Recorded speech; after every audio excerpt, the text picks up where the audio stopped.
Thank you, Whip.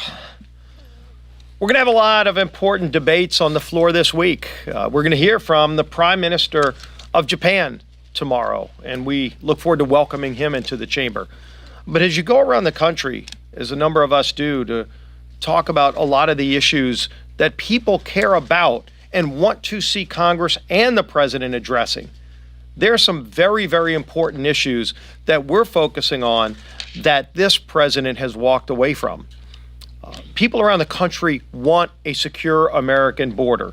And President Biden, from his first day in office, set us on a course to have an open border to the tune of over 8 million people.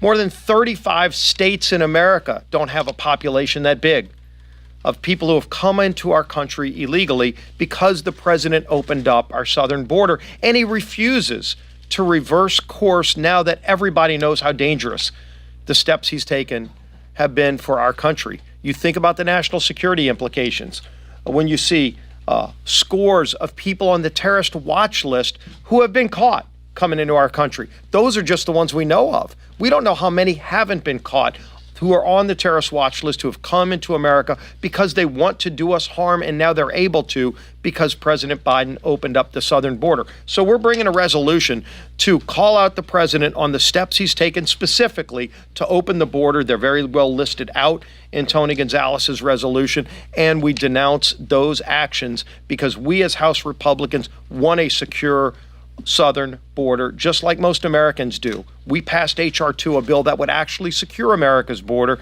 President Biden opposed that bill because he doesn't want to secure the border. Speaker Johnson, time and time again, has tried to engage President Biden in an actual discussion about how we can work together to secure the border, and President Biden won't even meet with the speaker to talk about those specific actions because President Biden doesn't want a secure border.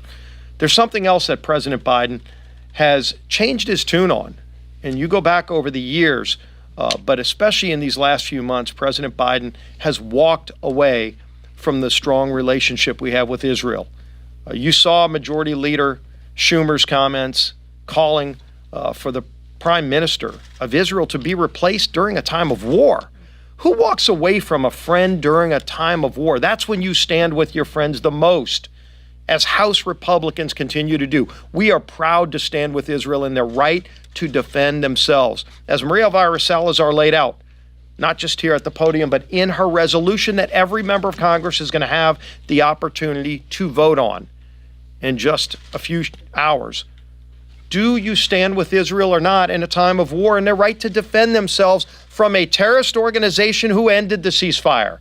If there's any talk of ceasefire, President Biden, that ended on October 7th when Hamas decided to barbarically murder not just Jews in Israel, but others. They're still holding over 100 hostages, including American citizens. And when President Biden called for a ceasefire, he didn't precondition it on Hamas releasing the hostages. You just looked the other day in Michigan. There was a rally held where they were chanting "Death to America." And President Biden's White House was asked just yesterday, will you denounce those chants of death to America? And President Biden's administration refused to denounce that.